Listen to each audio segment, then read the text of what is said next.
Hi, this is Emily Weber. I'm the CMIO at Riley Children's Health and Associate CMIO for IU Health. I'm here with Jessica Meredith to show off some really great functionality on our new Asthma Action Plan. When treating patients with asthma diagnosis, there is now a new Asthma Action Plan available within your Cerner EMR. This new Asthma Action Plan offers the ability to document relevant information when completing an asthma assessment, pulls in the patient's medication, allows ordering from within the component, allows you to document follow-up, and also has a separate section for school authorization and allowing the patient to carry their own medications. Another benefit to the new component is that anyone accessing the patient's chart can see the Asthma Action Plan and print it for the patient to use. The Asthma Action Plan will also route eventually to the patient portal. So let's get started. To access the Asthma Action Plan, click on the top band in the table of contents. This is called the Provider View. If your specialty does not utilize the workflow MPage yet, you can still find the band in the table of contents. Select the Asthma Action Plan MPage tab to view the component. Within the view, you can see a list of past asthma action plans if they've been documented in this component.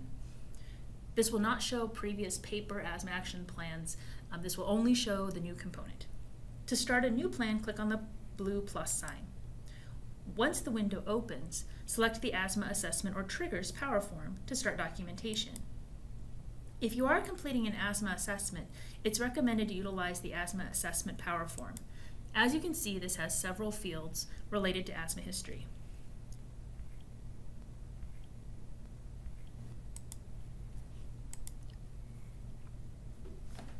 If you only need to create a new asthma action plan, select the Triggers Power Form. Triggers are the required element of the Asthma Action Plan and will only finalize if the triggers are documented. The Asthma Assessment Power Form is built to pull in the last charted value, so once the Power Form is charted initially, updating the form with new information is easy, painless, and wildly efficient. There are 3 sections within the plan: the green zone, the yellow zone, and the red zone. Within each section, there's a blue link labeled Add Medications from the patient's profile. Select the link and the appropriate medication for each section. If the patient's medication list does not contain the medications you want, click on the Add New Orders at the top right. There's also a free text comments box within each section, in which you can utilize auto text to fill any narrative comments.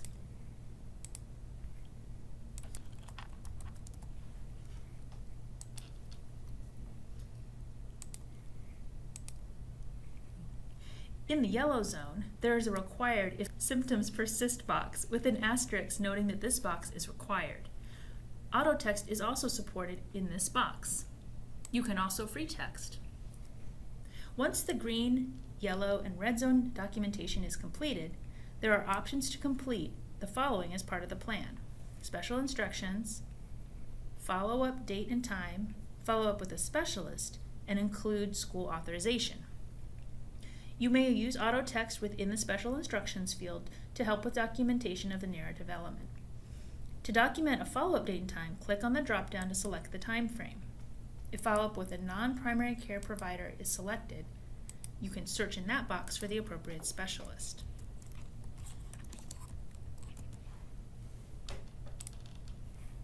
This is where you would put a pulmonologist, an allergist, or someone else helping manage asthma. To complete the school authorization section, click the box. Once all of our required elements are documented, select Sign and Print.